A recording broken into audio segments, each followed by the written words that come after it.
телевизийн ээлжид хэлбэр агуулга нэвтрүүлэгт тавтай морил. За өнөөдрийн дугаараар бид нийгэмд хамгийн ихээр анхаарал татаж байгаа нэгэн чухал сэдвийг хөндөн ярилцгаулна.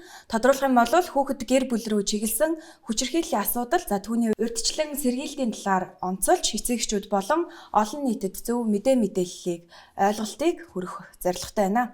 За энэ утгаараа бид цагдаагийн ерхий газрын урьдчилан сэргийлэх хүүхдийн хэлтсийн дарга Буд зааныг урьсан байна. Урилгын маань хүлээн авч ирсэн танд баярлалаа. Баярлалаа. За өнөөдөр хоёулаа хүүхдийг хамгаалах, за хүчирхийллээс урьдчилан сэргийлэх арга зам бодлого хөтөлбөрийн талаар бас дэлгэрэнгүй ярилцах болно. Тэгэхээр юуны түрүүнд хүүхдийн хүчирхийлэл гэж яг юуг ойлгох вэ? Ер нь хүмүүсийн дунд хамгийн их төөрөгдөл үүсгдэг зүйл нь юу юм бол? Та бүхэнд энэ өдрийн мэндийг хүргэе. За хүүхдийн эсрэг хүчирхийлэл, бэлгийн, бие махбодын үл хайхрах хүчирхийллүүдийг ингээд хүүхд хамгааллын хууль, гэр бүлийн хүчирхийлэлтэй тэмцэх тухай хуулиар хуульчлаад өгчихсөн байдаг. За ер нь энэ хүчирхийллийн асуудал бол яг ахуйн хүрээнд гэр орон сууцнд одоо яг Монгол улсад одоо хөвчлэн бүртгэгддэг. Тухайлбал одоо гэр бүл салсны улмаас одоо айлд байдаг. Бас нэг хамаатан садан ах дүүгэндээ байдаг. За салсан сарсан гэр бүлийн дунд одоо нэг хоёр дахь амьдрал гэл байдаг штэ нэг нөгөө хэлгээ те. Тийм амьдралд одоо байж байгаа эцгийн хараа хилд сул дутмаг те. Ийм хүүхдүүд одоо хөвчлэн бас хүчирхийлэлт бие махбодын болон бэлгийн хүчирхийлэл үл хайхрах хүчирхийлэлд өртөх юм магадaltaа яг нэг гэмтрийн статистик мэдээлэлд судалгаа хийгээд үзэхэд хохирогчид ерөнхийдөө ийм одоо нөхцөл байдлаас илэрч байгаа. Гэр бүлийн хүчирхийлэл нэмэгдээд байгаа шалтгааны талаар соёлоо ярилцъя. Энэ л шууд л хэлэхэд энэ хуу хөний яг харилцааны соёлын л асуудал байгаа шүү дээ. Нийгмийн стресс бас нэмэгдсэний үзнээс.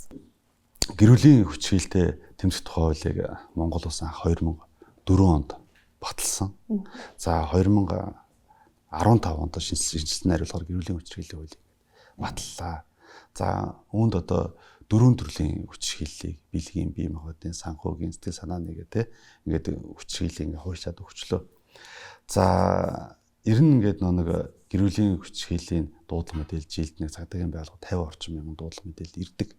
За үүнийг яг бодит байдлаар ингээд дуудлага мэдээллийг шүүгээд үзэхээр 20 гаруй мянган дуудлага мэдээлэл байдаг. Бодит бус гэдэг байгаа нь болохоор ерөнхийдөө эмнэлэгтч бай, цагдаач бай, гал хамаатч бай хүн нэг дуудлах учраас дуудлаа нөгөө шаарддаг шүү дээ тий. Ирж гэнэ үү, яаж ийн, хурд ирээчээ гэл тий. Ийм одоо ингээд давхарцсан байдлаа дуудлага мэдээлэл ингээд байдаг ч юм уу, ийм зүйлүүд ингээд байдаг. За мөн энэ хуулиар ингээд хөрш айлын тий. Энэ зүгээр нэг хууль бол нэг аливаа улсын нэг түүх соёлтой, нийгмийн аж армын амьдралтай уялдан батлагдаж ингээд байдаг. Айл хүний амныг сайхалт хүний санааныг гэдэг тий.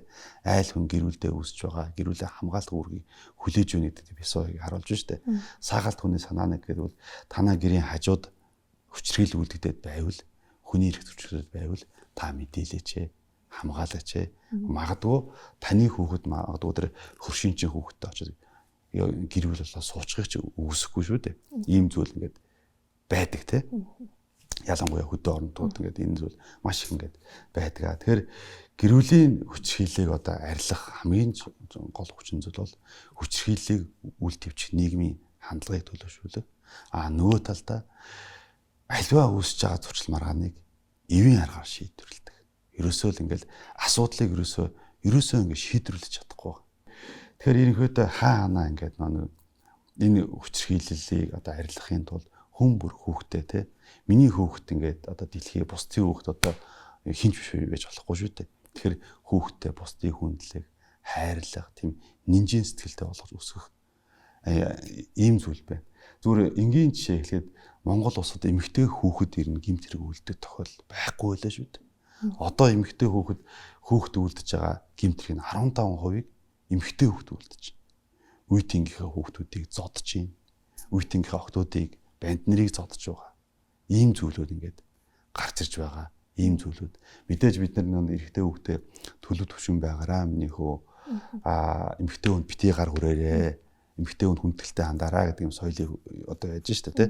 Энэ нь бол байгалийн инстинктээрээ бол байгалийн тэр бие махбод өвчин зүйлээрээ бол эрэгтэй эмэгтэй хүний хүч бол хоорондоо харьцуулшгүй шүү дээ. Харьцуулшгүй тийм хурд гардаг, хүч гардаг тий. Тэгээд тэр хүмүүс ингээд нэг номхон хөлцөнгөө ингээд байгаад байгаа. Бас нөгөө талдаа ингээд зодуулаад өргөдөл хумлэрээ шалгаж байгаа юм тохиолдол бас ингээд байдаг. Яг үүнтэй холбоотойгоор сүүлийн жилүүдэд ер нь хүмүүсийн одоо тэр хүүхдийг хамгаалах талаарх иргэдийн тэр хандлага ойлголт нь өөрчлөгдөж байгаа юм болоо хэр тийм ахиц гарч байгаа бол хоо хүнээ зүгээр цахим дээр явж байгаа мэдээлэлээс эхлээд илээ. За гэр бүл ингээд салдаг. Гэр бүл ингээд салдаг. За мэдээж ингээд нэг хамтын амьдрал ингээд зохиоснжсэн гэр бүл одоо болохгүй бүтэхгүй асуудал үүслээд гэр бүл ингээд салдаг. За гэр бүл салсан шалтгаан ингээд сошиалд бичдэг. За ингээд би бол ингээд одоо 3 хүүхэдтэй, 4 хүүхэдтэй, 1 хүүхэдтэй ингээд бүсгүй байна. Би бол салчлаа. Би бол өстой амьдралын л юм байсан. За ингээд одоо энэ одоо Дорчин Бат ч юм уу, Дондог ч юм уу те энэ бол өстой маш муу залуу те. Энэ юм байна. За ингээд хүүхдүүдээ гаргаад ингээд лайв хийгээд ингээд эхэлдэг. За хэсэг хугацааны дараа ерөнхийдөө тэр хүний амьдралд ингээд бас хүмүүсийн нийгэмд ингээд санаа зовж байна шүү дээ те. Хандив аян ингээд өрнөд явчихдаг. За магадгүй нэг сарын дараа ч юм уу 3 сарын дараа ингээд шал өөр хүн болцсон гэр бүлийн ингээд зөвлөгч болчихсон явчихдаг. Онлайнаар зөвлөгөө өгдөг. Тэ хүмүүст бараг л одоо бараг л эрүүл мэндийн зөвлөгөөх нь алгүй ингээд. Бас тэ хоолт хийж янз бүр ийм зөвлөж байдаг. Тэр нэг гэр бүлийн зөвлөгөө, гэр бүлийн талаар, энэ хүчирхийллийн талаар, хүүхд төрхийн хамгааллын талаар ханаас зөвлөгөө авах хэрэгтэй би бол мэрэгжлийн үнээс л авах хэрэгтэй. Мэргэжлийн хүүхд хамгааллын ажилтан, гэр бүл судлаач, сэтгэл зүйч гэсэн ийм хүмүүсээс зөвлөгөө авч явах юм шаардлагатай. Нөгөө талдаа хүүхдийн хүчирхийлэл бол буурч байгаа. Бие махбодын бие махбодын зодох одоо энэ хүчирхийлэл бол харьцангуй ингээд нийгэм орт буурч байгаа. Энэ оны сая тантай уулзахад ирэхдээ би статистик гэмтрийн нөхцөл байдлыг хараад ингээд ирлээ. Энэ оны эхний 8 сарын байдлаар хүүхд тохирсон гэмтрийг 6.8% улсын хэмжээнд буурсан үзүүлэлттэй явж байгаа. Энэ донд мөн одоо яг энэ хүүхдийн эсрэг энэ хүчирхийллийн гэмтрийг болсон буурсан үзүүлэлттэй явж байгаа. За нөгөө талдаа нэг харилцаа холбоо, мэдээллийн сайт, телевизүүд бүгдээрээ л өргөний нэвтрүүлгийн тухай хуулиараа соён гэгэрүүл иргэдэд хууль тогтоомж талаар мэдүүлэх юм үүрэгтэй шүү дээ. Тэгэхээр нэг талдаа нэг хэсэг одоо тийм хэсэг ингээд байна уу гэж одоо харж байгаа. Одоо нийгмийн цочроосон, айц давтуулсан юм мэдээллүүдийг явуулахад одоо хандлт их авдаг ч юм уу, уншиж олонтой байдаг ч юм уу те. Энэ заахтай тэр ажлын бодлогч гэдэг янз бүрийн одоо тэр байгууллагад байдаг гэж магадгүй. Гэхдээ энэ онц ноцтой энэ гэмтрэгт нийгмийн сэтгэл зүй тасч болохгүй. Хэрэг тасчих юм бол нүд цавчихгүй хулгай хийдэг болно. Нүд цавчихгүй хүний эрхийг зөрчдөг болно. Хүчирхийллийг үйлддэг болно. Тэгэхээр энэ одоо гэмт явдлыг цагдаагийн байгууллага нуудаггүй. Зүгээр сэрэмжүүлэх мэдээллийг бол зарим үед хургуулахыг хичээдэг. Нөгөө талдаа энэ хермолог талаасаа гэмтрийн шалтгаан усны судалдаг салбар шинжилгээ шүү дээ. Хермолог талаасаа энэ одоо гэмтрийг мэдээснээр одоо үйлдэгдэх юм эрсдэлтэй ийм зүйл байдаг. Тухайлбал нэг төрийн бус байгууллагын ажилтан хүн одоо үйлдэгдсэн хэрэг дээр би ярьж байна л да. Төрийн бус байгууллагын ажилтан нэг хүн бэлгийн хүчирхийллийн багцны хүүхдийн бэлгийн хүчирхийллийн талаар ингээд зургатаар ярьж исэн. За ингээл одоо ийм зүйл байдаг.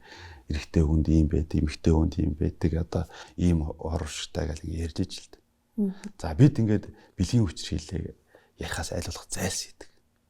За тэгэд хөдөө суманд яг тэр гарч ирсэн нэвтрүүлгийг нэг залуу үзээ сууж байсан. За тэгээд нөгөө айл байсан. Айлын хүмүүс малд явцсан байсан. Тухайн хүнийг тухайн айлын хүүхдийг хүчирхийлсэн, бага насны хүүхдийг хүчирхийлсэн. Тэр залуу бүх насаараа хорихол авсан. Тэгэхэд бид гэмт этгээдийг олж ирээд одоо мөрдөн шалгах ажиллагаа ингээд явагдаж байхад ерөнхийдөө ийм одоо нөхцөл байдал ингээд илэрч байх шийд. Тэгэхээр нийгэмд ингээд бас нэг сэрэмжүүлэх гэмтрэг гэж бас байна. Бас зарим зүйл чинь хэлэхгүй ч гэсэн цаагаараа эрүүгийн хэрэг хэмжээдүүлэх тухай хуулиараа шалган шийдвэрлэх процесс ажиллагаа явагдаж л байна. Энэ хүүхдийн эсрэг одоо үйлдэж байгаа гэмтрэг бол Монгол Улсын эрүүгийн хуулийн хамгийн хүнд ач итгэлтэй гэмтрэг бол хүүхдийн эсрэг үйлдэж байгаа гэмтрэг. Энэ бол бэлгийн хүчирхийллийн гэмтрэг 12 жилээс дээш 25 жил бүх насаар нь тийм хорхиалтай тийм одоо гэмтрэг шүү дээ.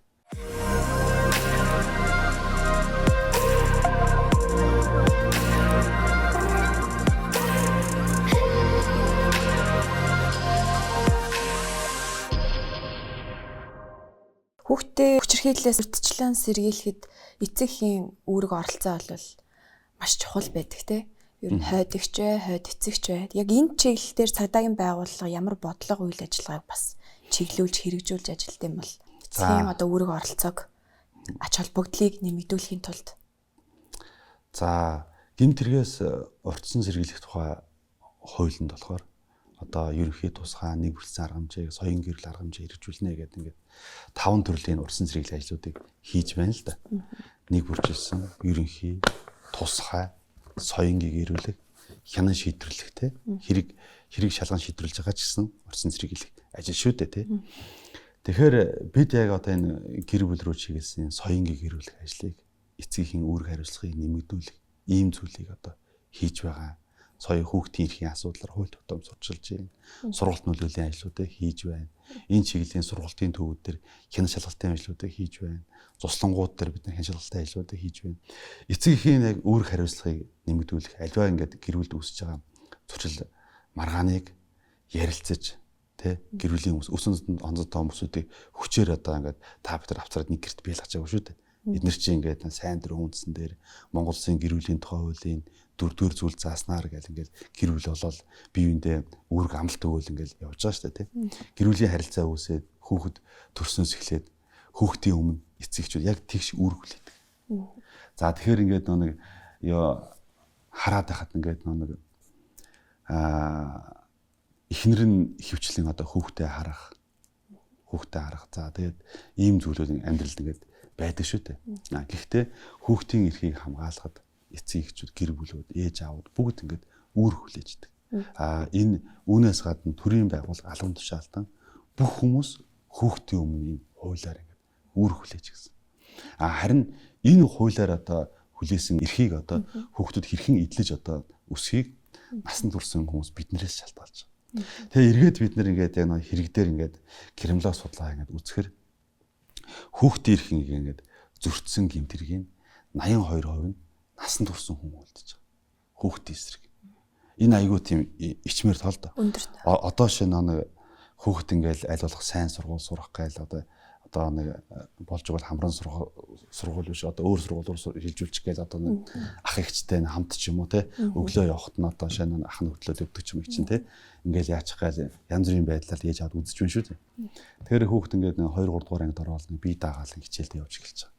Яарамгийн 1-р буудлаас суугаал 120 дээр ингээл буухад л халаасаас уцыг авч байгаа. Хүүхдийн форм жижигхэн шүү дээ. Карманд нь гар утсан багтахгүй. Тэгээ цүнхэндээ ичиж байгаа. Цүнхний арай халаас. Тэгтэн л нөгөө нэг тодорхой хэрэгэлсэн ажилтгоо нэг 20-оос 35 насны залуучууд автобусаар явбал ингээ хулгай хийгээл хүүхдийн эзүүлэх хулгай хийгээл. Тэгэл сургуульд ингээл жагсаагаал оруулдаг штэ ингээл бөөнөрөн те. Тэгээ бид нар ингээ камер дээр ингээ харж байгаа. Сургуулийг бүгдийг камержуулж байгаа. Одоо Монгол улсад байж байгаа 885 сургууль дээр 19 мянган хяналтын камер байна. Тэгээ бид нар хяналтын камер дээр хараа сууж байгаа. Зүгээр ингээд уул нь ирүүл хүнтэй харьцдаг. Сайхан залуу. Тэгэхэд л ингээл хүүхдүүдийн гар утас хулгай хийгээл ингээл амьдарч байгаа ч гэдэг. Тэгэд ийм зүйлүүд байгаа. Тэгэхээр насан турсан хүн одоо яг хүүхдийн хэмтрэг хүүхд хэрхий зөрчөө болооч. Үл хайхрачих юм. Хүчрхийлэх юм. Тэ энэ зүйлүүд байна. Хүчирхийлэгч өөрөө ч юм уу хүчирхийлэлд өртөж байгаа хүмүүс маань бас өөрөө тэр зүйлээ нуун дарагдуулах зүйл бас байгаад байдаг. Гэтэ одоо ичиг санаа зовх гэх мэтчлээ. Одоо жишээлбэл эн чин тэгэх хүн биш дээ. Энэ бол хүчирхийлэлд өртөх ёсгүй дээ ч гэх юм уу одоо энэ эцэг хин ийм гэх юм уу. Тэгэхээр нөгөө хүчирхийллийг танин мэдхийн тулд урьдчилан мэдхийн тулд одоо эцэг их багш нар сургууль хүмүүжүүлэгч нар ямар шинж тэмдгийг хамгийн түрүүнд тэгж ажиглах хэрэгтэй байдаг юм бол шилэг одоо энэ үйлдэх ёсгүй дээ энэ бол их гайгүй дээ энэ бол өстой үнэхээр гайхалтай шүү гэж хүчирхийлэгч хүн биш дээ таньж мэдхэд айгүй тийм бэрх одоо сүүл яг нэг хүмүүст ингээд нэг нарцист гэл айгүй тийм хиллэг ингээд гарч ирээд тань шүү дээ одоо энэ нөхөр ийм одоо ааш аягтаач гэдэг юм уу те залуучууд бас ингээд амьдралаа төлөвлөхдөө хүнийг ингээд нэг харилцаа хандлагаар нь одоо шинждэг те ийм одоо нийгмийн соёлоос тогтчих шүү дээ. Тэр бол маш зөв нэг залууч эхнээсээ гэрүүлээ төлөвлөх те энэ зүйлэн ач холбогдолтой. Нөгөө талдаа энэ яг гэрүүлийн хүчирхийлэлтэй тэмцэх тухай хуулинд энэ хүчирхийллийг одоо яаж илрүүлэх вэ гэдэг ийм зүйлийг хуульчилж өгсөн. Тухайлбал хороо сум дээр хамтарсан баг гэж байдаг. Нийгмийн ажилтан байдаг. Нийгмийн ажилтан халамжийн ажилтан яадаг вэ? Айлуудаар явдаг. Хөгжлийн бэрхшээлтэй янз бүрийн айлуудаар те халамж үйлчлэгээ нийгэм зөвлөгтэй ажиллаж байгаа те. Энэ үед хүчирхийлэл байна уугүй гэдэг илрүүлээд мэдээлэл хүргэдэг.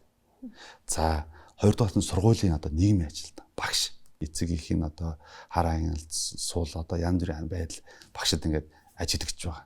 За энэ хүн хүчирхийлэл илрүүлэх боломжтой. Энэ хүн бас мэдээлэл хүргэдэг. За дараагийнх нь сум баг хорооны өрхийн юмч. За энэ хүн бас айлуудаар явж байгаа. Хүмүүс ирж үзүүлж байгаа. Үзүүлэхэд эрүүл мэндийн хангалтны тусламж хөгжлөө үзүүлж байгаа. Энэ үед одоо ямар нэгэн тийм сэжиг илрүүл энэ хүн бас мэдээлэл үлдээсэн. За хэрв үүнийг мэдсээр байж мэдээлээг бол төрийн албаны тухай хуулиар сахилгаар хамж авна гэд энэ хууль бас мөн хуульчаад өгч байна. За энэ нь одоо шинэ нэг ямар нэгэн байдлаар хуульдах, нуун дарагдуулах тийм сэтлийг агуулсан гэмт хэрэг зөрчлийн шинжтэй байх юм бол холбогдох хуулийн дагуу шийдвэрлэнэ гэдэг ингээд хуульчаад өгч гисэн байдаг. За та бүдэрийн ярилцлагыг эцэг их асран хамгаалагчид за мөн багш нар хүүхэд багчууд үзэж байгаа. Тэгэхээр хүүхэд хүчирхийлэлд өртсөн бол ер нь хаана хандах ёстой байдаг, ямар шуурхай тусламжуудыг авах ёстой байдаг гэдгийг дэлгэрэнгүй ярь. За хүүхдийн тусламжийн 108 утас гэдэг энэ хүүхдүүдийн маш их одоо ханддаг. Жилд энэ 400-500 мянган дуудлага мэдээлэл ирдэг. За тэн дээр хүүхдүүд сэтгэл зүйн зөвлөгөө авж гин, хууль эрх зүйн зөвлөгөө авж гин те. За ийм одоо утасны сүлжээ байдаг. 107 гэдэг хамгаалах байрны цагдаагийн байгууллагын хамгаалах байрны утас байдаг. За эндээс мөн сэтгэл зүйн зөвлөгөө болно. Хамгаалалт үйлчлэгээ шаардлагатай энэ одоо зөвлөгөө тусламжийг эндээс авах боломжтой. За мөн одоо гэмт хэрэг зөрчлийн талаарх энэ төрлөх гэмт хэрэг зөрчлийн талаарх дуудлага мэдээллийг цагдаагийн байгууллагын 102 тусгай дугаард өгөх юм шаардлагатай байж байгаа. За орон нутгаас ингээд шалтгаалаад нэг 102-ийн өмнө одоо шинэ 12 70 гэдэг нь 70 12 ч юм 70 11 ч гэдэг юм уу тийм дугаарууд бас байдаг. Аймаг дээр угаасаа орон нутгийн одоо ирэхэд албаагчд мэдж байгаа. Ирээдүйд ийм төрлийн гэмт хэрэг зөрчлийг бууруулахын тулд ер нь яг юуг онцгойлон анхаарах ёстой вэ гэдэг талаар. Монгол улсад үйлдэгдэж байгаа гэмт хэргийг 100% гэж үзэх юм бол хүүхдийн эрх одоо зөрчилсөн гэмт хэрэг бол нийт гэмт хэргийн 4% эзэлдэг. Нийт хүн амд одоо ингээд одоо үзэх юм бол бас бага хэмжээний тоо гарна.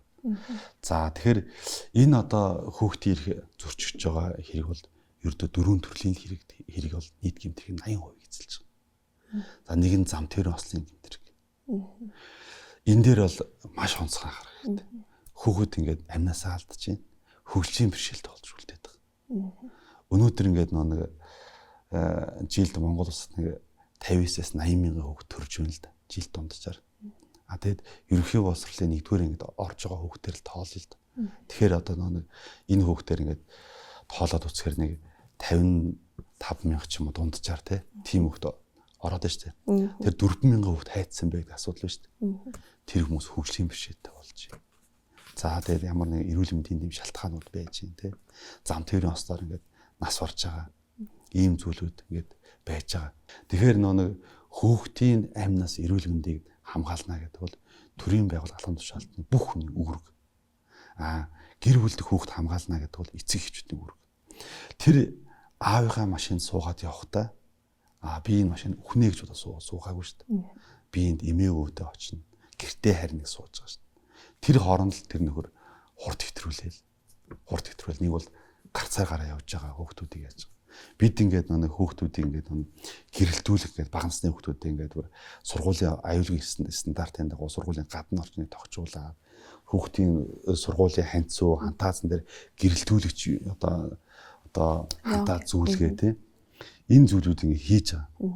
Тэгэхээр энэ жолооч нар маань энэ дээр маш их одоо харил боломж хандаж байгаа орон нутгийн замд байж байгаа хотын суурин газрууд ч гэсэн гэмтрийг үлдэж байгаа ийм зүйлүүд ингээд байдаг. За хоёрдугаарт энэ хүний эрүүл мэндийн гэмтрийг хүүхдэд зодох. Энэ гэмтрийг үйлдвэхдэггүйч байж болно. Одоо хүн зүгээр л соёлтой харилцдаг, хүлээстэй ханддаг, хүнийг ойлгодог, хүний эрхийн талаар нь ойлголттой тий. Энэ хүнийг одоо ингэх юм бол тий. Хүүхдээ одоо ингээл одоо хичээлийн хийж байгаа алгадаал шүдийн одоо гэмтээждэг ч юм уу тий. Уруул амын сэтлээ хийдэг ч юм уу, нүдийн сохолдог ч юм уу, чихийн дүүлэр хэлдэг. Эн чинь бүгдэрийг гэмтийн зэрэг шүү дээ. Бүгдэрийг гэмтэрэг шүү дээ. Тэгэхээр уул нь бол санаа нь бол хичээлийн хийлгүүлэх гэдэг. Гэхдээ зодож биш. Хүмүүжлийн эерэг аргаар. Дараагийнх нь хүчиндэг гэмтрэг. Хүчиндэг гэмтрэг. Бага насны хүүхдийн бэлгийн хүчирхийллийн гэмтрэг биелэл бүх насаараа 20 галтай гэмтрэг. Энд бид нэр ерөнхийдөө энэ хүчирхийлэгчнүүд дээр одоо нэмэгдэл ялын төрөл дээр ч юм уу, хуулийн нэмэлт төрөс орол холбогдох салуудыг хүргэсэн. Ерөнхийдөө бид нар энэ нөхдүүд ингээд шоронд явахаас айхгүй шүү дээ. Тэ? Шоронд явахаас ингээд айхгүй ш багасны хүүхдүүд хүчинтэй.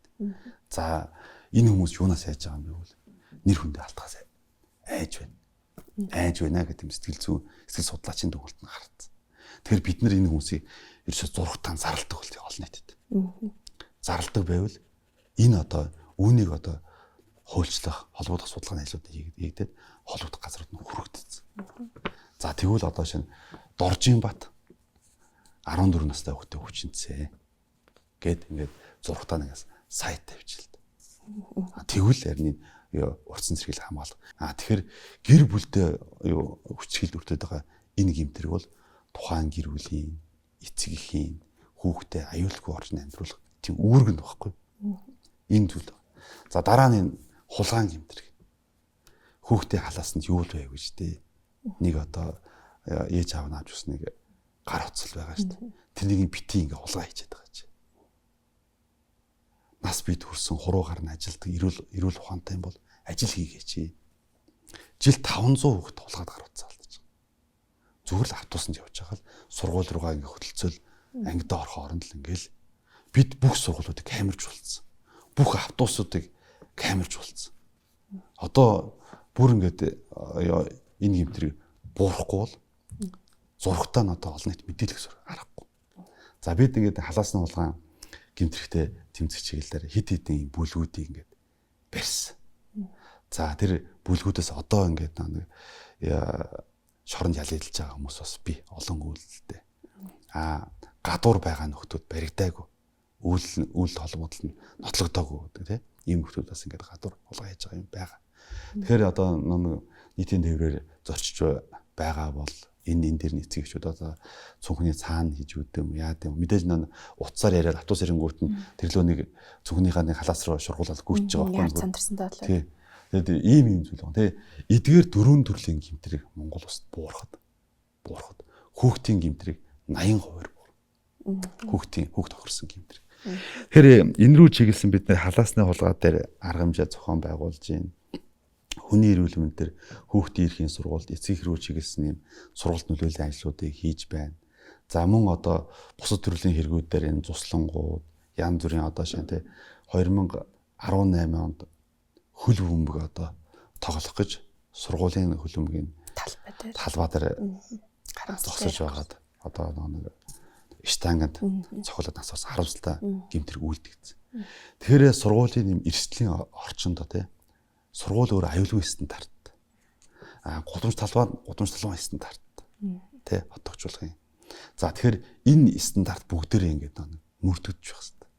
Энэ дээр бас мэрэгжлийн байгууллагатай хяншилгаж байгаа. Ханаад хүрээд эмийн сангаас им авах гэж явж байгаад тогон цохиулаад ингээд амнаас алдсан. Ийм тохиолдол бас 2017 онд ингээд гарч байсан. Тэгэхээр байгууллага иргэн бүх хүмүүс хүүхдийн өмнө гэдэг үүрэг хүлээсэн байна. Үүнийг ингээд биелүүлж чадахгүй.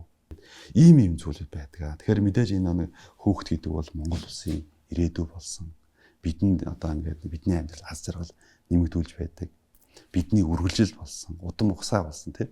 Ийм сайхан одоо үр хүүхдүүдэд эцэг эхчүүд та бүхэн төрийн албаа очоод хүүхдийн өмнө үр хүлээсэн хүн бүр одоо ухамсарлаж ойлгож хамгаалж явах хэрэгтэй гэдгийг л одоо дахин хэлмээр байна. Яг ямар хүмүүс хүчирхийллийг үлдээдэг юм бол тийм нийтлэг зүйл байдаг болоо жишээлбэл гэр бүлийн хүчирхийлэлтээр ч юм уу те.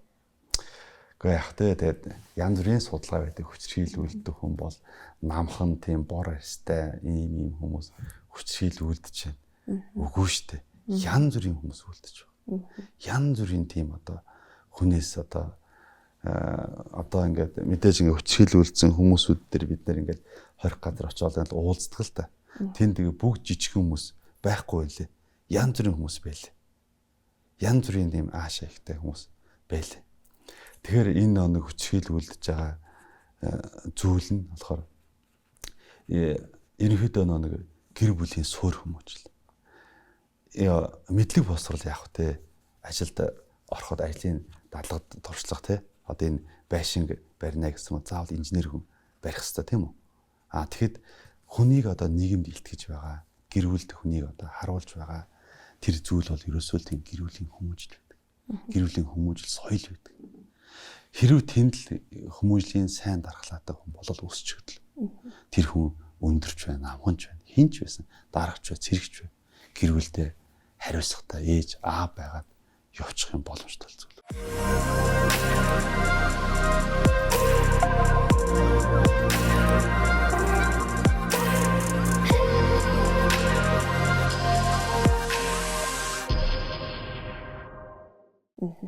Танай байгууллагын зүгээс боловсролын байгууллагт ер нь ямархуу шаардлагуудыг тавьж байгаа бол одоо энэ жилийн хувьд гэх юм бол анги танхимын хүрэлцээ бага гэдэг зүйл эцэг эхчүүдийн дунд бас нэлээд асуудлыг бас дэгдээгээд байгаа шүү дээ.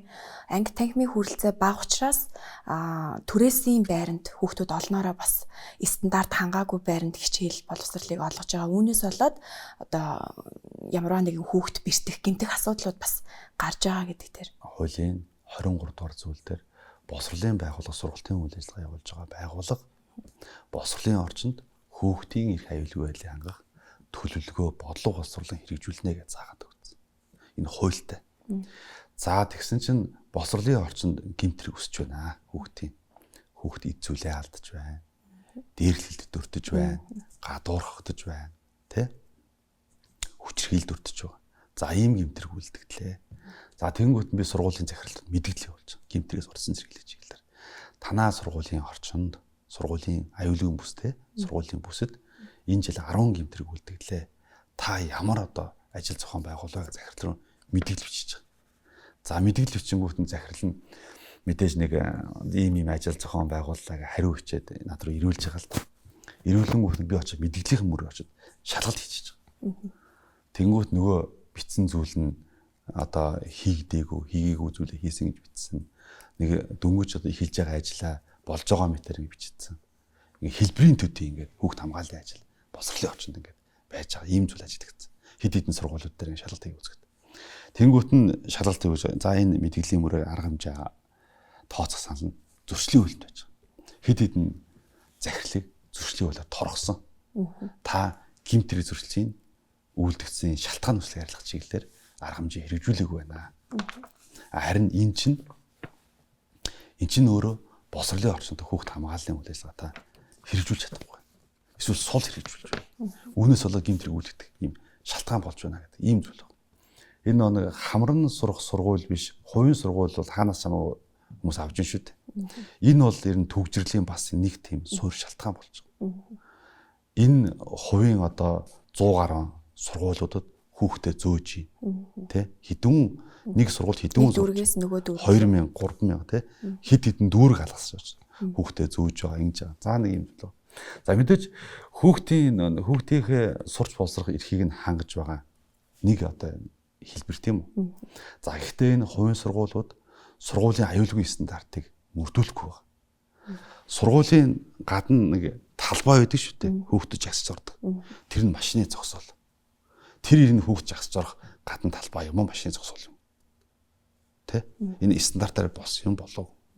За хоёрт одоо ингээд гүнзгийрүүлсэн одоо бид одоо ингээд нэг киберийн ч юм уу, тим хилний ч юм уу, тэ? Хилний ч юм уу. Одоо янз бүр гүнзгийрүүлсэн сургалтаа гэдэг.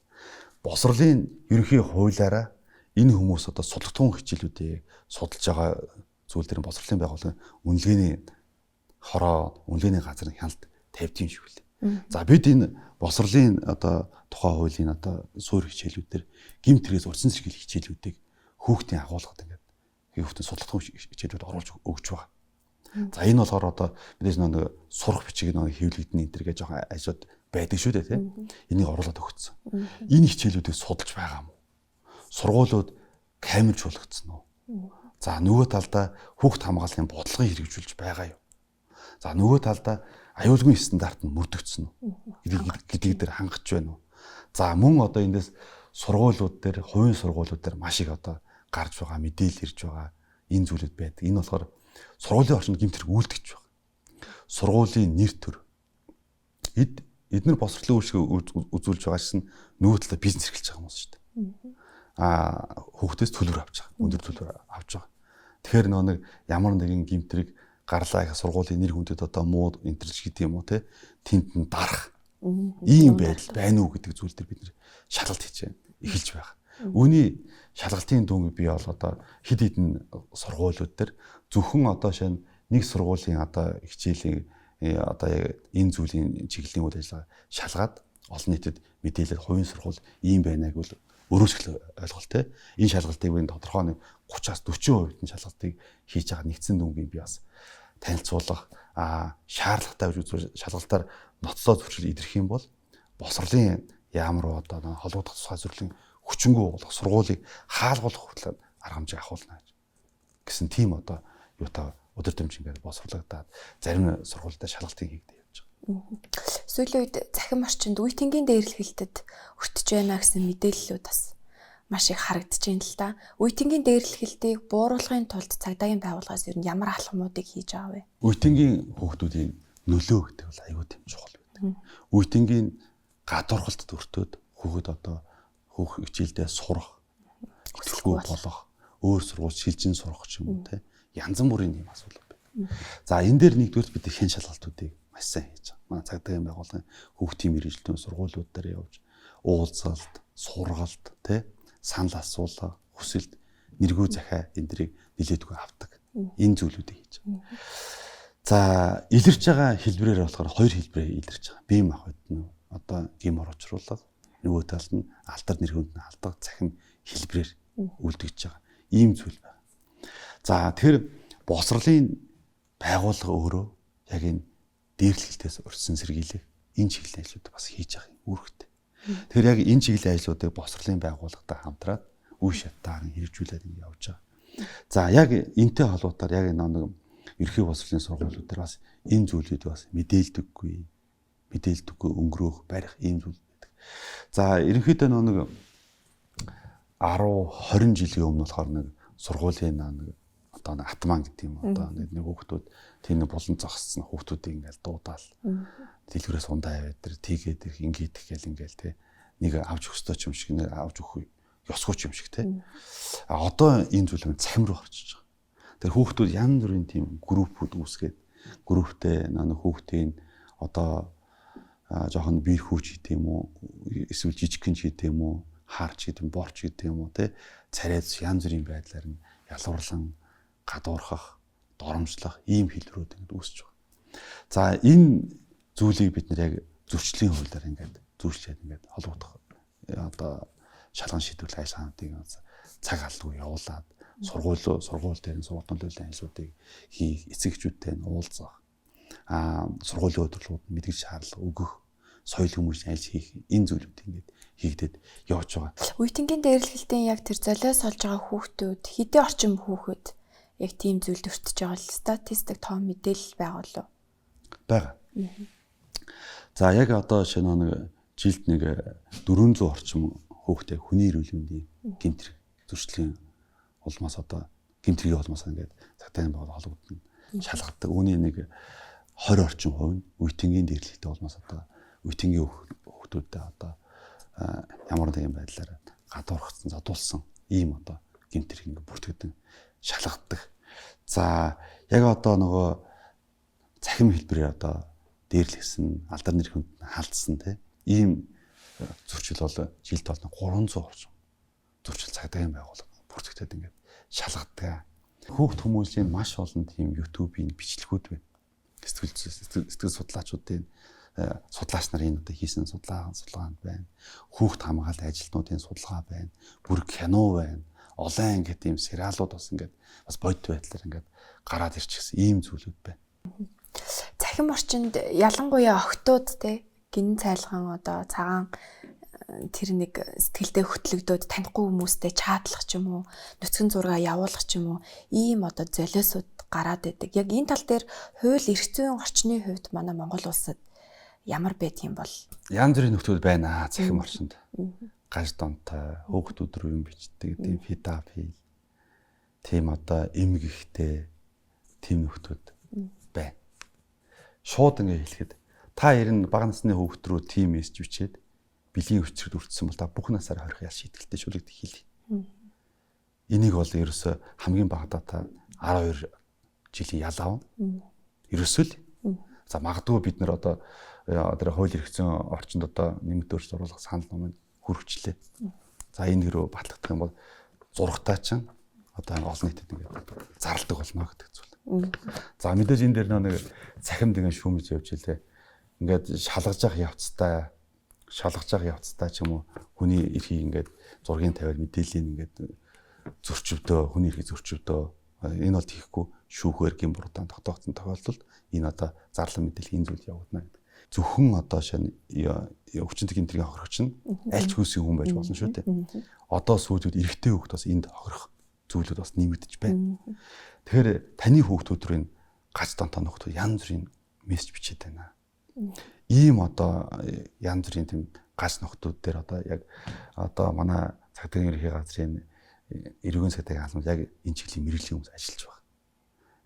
Яг энэ домоо хаягаар нь илрүүлээ шалгаж байгаа маш олон хэрэгүүд байж байгаа. Тэгээд ийм одоо мессеж бичиж байгаа бол та хүүхдийнхээ утсыг хэлж ойлгуулад танихгүй хүнтэй битгий чатлаарай. Энэ танилцж байгаа хүн чинь хинч байж бидэнд. Тэгэд энэ төрлийн гэмтрийн хохирч нь тэр нөхрийн дарамтнд байдаг, айдаг, имээдэг, ичдэг те. Тэгээд мэдээлэлт гүнгөрдөг нөгөө нөхөр ямар нэгэн байл ял завшаад үлддэг. За бид хид хидэн ийм одоо гэмтрийг үйлцэн этгээдийн хэрэг илрүүлээд мөрдөн шалгах ажиллагаа явуулаад шүүхт шилжүүлсэн. Шүүх бол хамгийн багадаа 20 жилд бүх насаар нь 20 халуй өгсөн одоо ийм гэмтрүүд байх.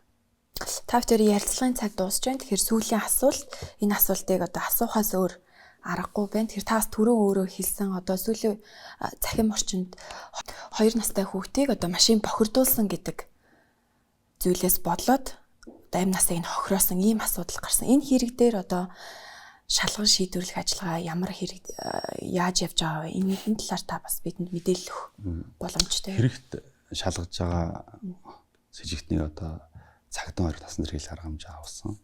За мөрдөн шалгах ажиллагаа явагдаж байгаа. Амь хохирогч маань одоо юуны улмаас одоо амь хохирсон одоо гэдэг одоо шалтгаан нөхцөл маань шүүх шинжилгээний одоо дүгнэлтээр ингээд гарах байхаа гэдэг зүйл байгаа. Үүнээс одоо илүү надад одоо мэдээлэл яг одоогоор алга байна. Маш харамсалтай. 1000 одоо яалаа гэсэн тэр хүүхд одоо инээгээл одоо тэ хайрлагдал хамгаалагдал явж байгаа хэвээр ийм зүйл ингээд байдгаа. Тэгэхээр олон мянган хүүхдүүд эрүүл аюулгүй орчинд амьдраасаа, олон мянган хүүхдүүд сурах хүч эрх нь хангахтаасаа тий. Олон мянган ээж аауд хүүхдийн өмнө хүлээсэн үүргээ биелүүлээсээ тий. Сайн сайхан хүүхдийн эрх хамгаалдаг олон мянган байгууллага аж ахуйн иргэн байдаг. Тэгээд та бүхэн энэ зүйлдээ сонон сэрэмжээ одоо ингээд дээшлүүлээрэ хүн бүр хүүхд хамгаалагч байгаарай гэдэг зүйлийг л хэлмээр байгаа юм. Бид өдөр болгон янз бүрийн тийм мэдээ сонсоод баймаргүй байна. Хүүхдийг одоо яг сурч хөгжих хамгаалагдах насан дээр хэн хамгаалах юм? Насанд хүрсэн, нас бид хүрсэн бид л хамгаалах хэрэгтэй. Ийм зүйл байдаг. Бодлого зохицуул чиг үүргийн хувьд бол цагдаагийн байгууллага яг энэ чиглэл дээр бүх төрлийн хүүхдийн хамгааллын хуулиар хүлээсэн бүх төрлийн арга хэмжээ явуулж байгаа. Одоо тэр цахим орчинд хүүхдэд хамгаалах, хяналт шалгалтыг мөрдөн шалгах ажиллагаа хийгдэж байна. Энэ хүчрхийлэл үйлдвэрлэдэг байгаа нөхдүүдийг бид нэр хяналтанд авах. Энэ хэргийг нь хянан шалгах энэ ажлууд хийгдэж байна. Сургууль боловсролын байгууллага дээр урьдчилан зэрэглэх ажлуудыг хийгдэж байна. Хүчрхийлэл татвартай үйлдэл нөхдүүд төр хяналт тавих, хууль эрх зүйн зөвлөгөө өгөх, албатан сургалтанд хамруулах, баримтлах тий хэрэг шийдвэрлэх ажиллагаанууд бүгд явагдаж байна. Хуулиар хүлээсэн соёнгийн эрээр ажлууд бас ингээд хийгдээд явагдаж байна. Гэхдээ дангаанц цагдаагийн байгууллага хүүхдийн эрх хамгаалах, гэр бүлийн аюулгүй байдлыг хамгаалах ажил хийдэг. Үүнийг одоо хуулиар үр хүлээсэн олон мянган ингээд төрийн албаагч албан тушаалтнууд байдаг. Энэ дондоос алдаатай зүйл би сайн ажиллаа хийж явж байгаа олон мянган албаагч чинь байдаг. Тэгэхээр улам одоо Монгол гэр бүлийн сайн сайхны төлөө, үр хүүхдийн төлөө бүгдээрээ хичээн зүтгэж ажиллая л гэдэг зүйл байна. Үнэтэй цагаа зарцуулан ирсэн танд маш их баярлалаа. Тэгэхээр өнөөдрийн нэвтрүүлгээрээ бид хүүхэд гэр бүлийн хүчирхийллээс хамгаалах урьдчилан сэргийлэхийн чухлыг хүндэн ярилцлаа. Тэгэхээр бидний зочноос сонсон зөвлөгөө, мэдээлэл эцэг их асран хамгаалагч бүрт хэрэгтэй байсан гэдэгт итгэлтэй байна. Тэгэхээр хүүхэд бүр эрүүл аюулгүй орчинд өсөж торинох нь зөвхөн одоо цагдаагийн байгууллагын хийх ёстой ажил биш, бид бүхний одоо нийтлэг зорилго юм а гэдгийг хэлмээр байна. Ингээд та бүхний өнөөдрийн сонсогч, үзэгч байсанд баярлалаа. За хамгийн эрхэм зүйл болох хүүхдээ хайрлаж, хамгаалж, сонсож байгаарай гэдгийг зөвлөмөр байна.